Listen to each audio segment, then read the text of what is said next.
Hey there, students. That was me trying to figure out Green Sleeves, a song that a lot of people think Henry VIII wrote, but he really didn't. Isn't that kind of funny?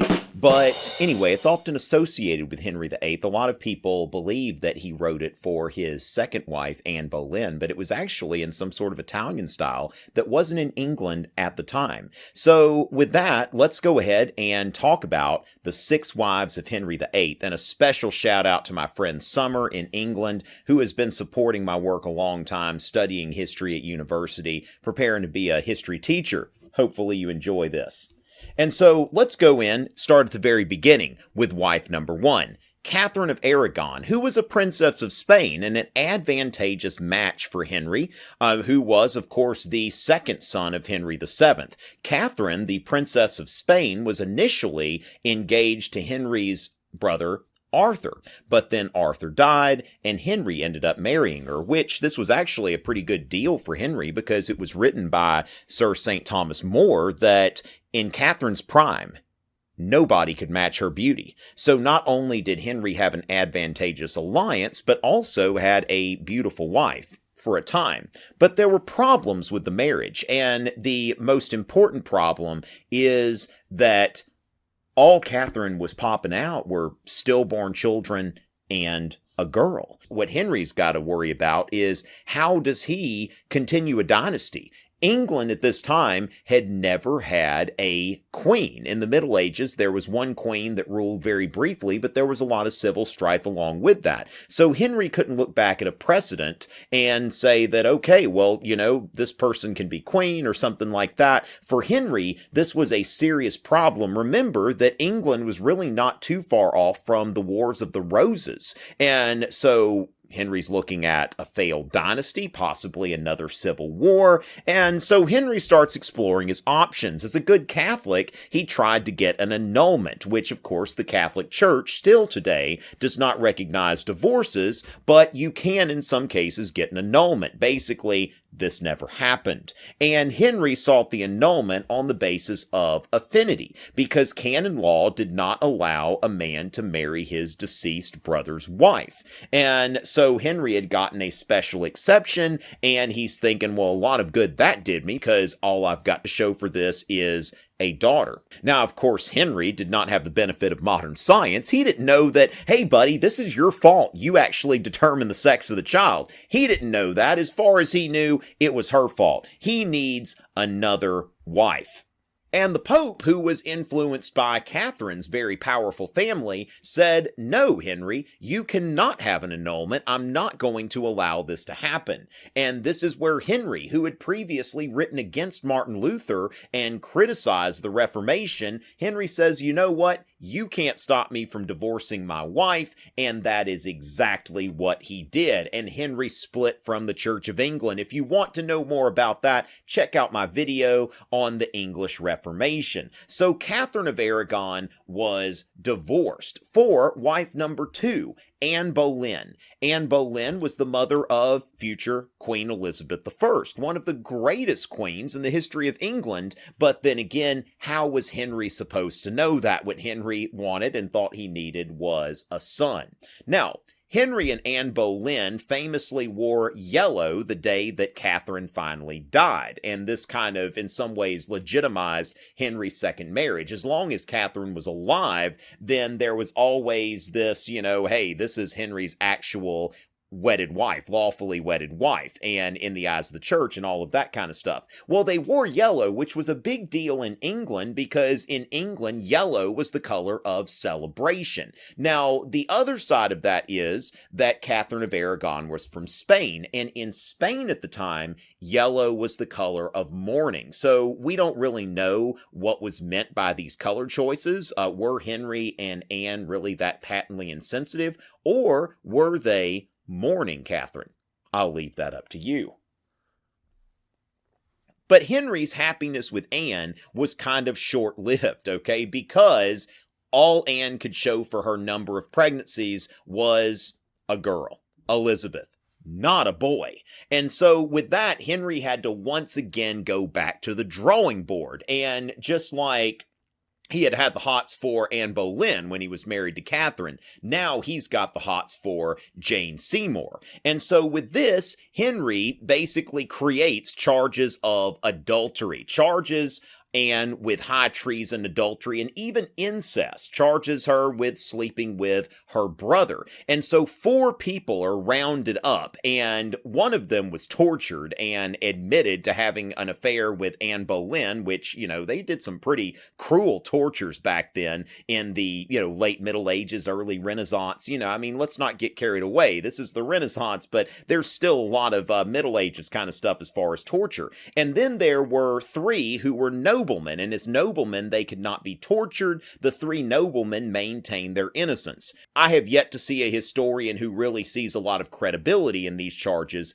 against Anne Boleyn, but that didn't stop Henry from executing all 4 of the people who were found guilty of having a relationship with Anne Boleyn, a treasonous relationship, because this has to do with betraying their king and also the succession to the throne. So, Anne Boleyn was famously beheaded.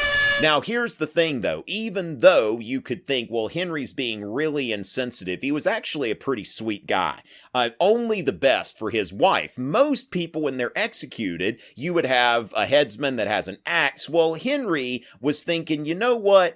I'm not going to settle for that for my wife. Only the best for her. So Henry had an expert swordsman brought in from France in order to execute his second wife, Anne Boleyn, who had nice things to say about the swordsman. She said, "I heard say the executioner was very good, and I have a little neck." So when you have a little neck, it's very, very important for the executioner to be very good at swinging an axe or a sword or whatever it is he's swinging, because if he's not good at that, ow! That could be really bad. So there we go. Wife number 2. Wife number 3 was Henry's favorite, Jane Seymour. Now, there's a reason why Jane Seymour was the favorite and Henry loved her so much, because Jane Seymour, unlike the other 2 wives, gave Henry a boy, Edward VI. But the tragedy of this, whether you want to call it a tragedy or maybe you call it karma, is that Jane Seymour, in giving Henry a son, died in childbirth. Be careful what you wish for.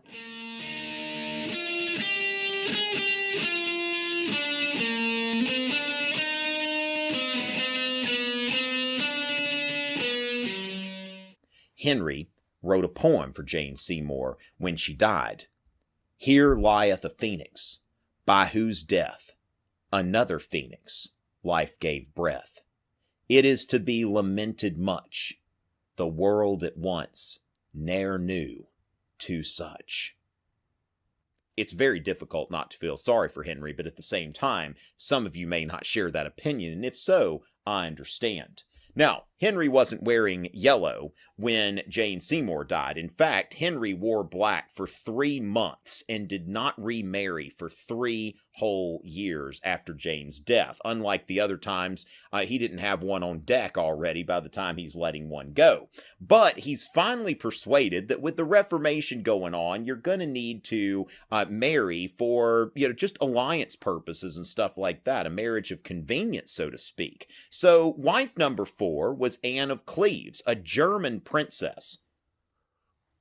Now, they say a picture is worth 1,000 words, but a picture is not always worth 1,000 words, not in this case, because Henry, before he married Anne of Cleves, she's over there in Germany, he sent somebody to go paint her. And so the painter brought back a portrait of her, and Henry studied the portrait, and he said, okay, all right, she's good looking enough for me to marry.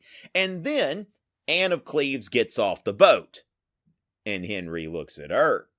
He looks at the painting, looks at her, looks at the painting. Maybe she was good at using filters or something like that. The artist went over there and flattered her. Henry's thinking, she's ugly. All right, why didn't you just tell me? And so Henry, for completely superficial reasons, divorced wife number 4 on the grounds of non-consummation of the marriage. If you need to know what that word means, just go ahead and look it up. Anyway, the marriage was never consummated. We'll leave it at that. And after letting Anne of Cleves go, Henry marries Katheryn Howard, a young lady in waiting. But at the same time, while Anne Boleyn had by all accounts been faithful to Henry, this time Henry did not have to come up with some sort of trumped up charges. Katheryn Howard was clearly guilty in having relationships with a number of men.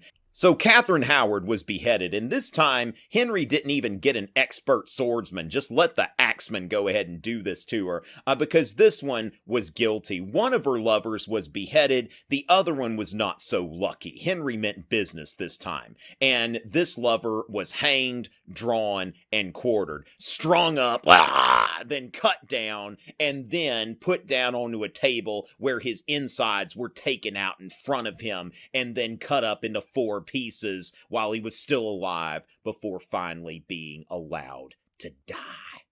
Whew, that was pretty intense. Well, then we get to wife number 6, Katherine Parr. This was Katherine Parr's 3rd marriage and Henry's 6th and last marriage. So I guess 9 or 8 marriages between them, depending on how you do the math. And Katherine Parr survived. Henry died.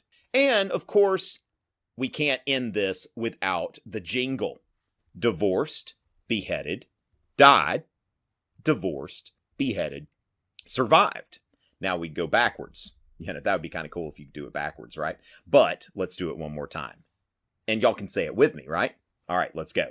Divorced, beheaded, died, divorced, beheaded, survived. Yay, Katherine Parr. Okay, nice job there. All right, so anyway, ladies and gentlemen, if you enjoyed that, take a look at my lecture on the English Reformation, lots of other videos on all kinds of history. Check out my website, tomrichey.net, subscribe, and social media and all of that stuff. It's always a pleasure.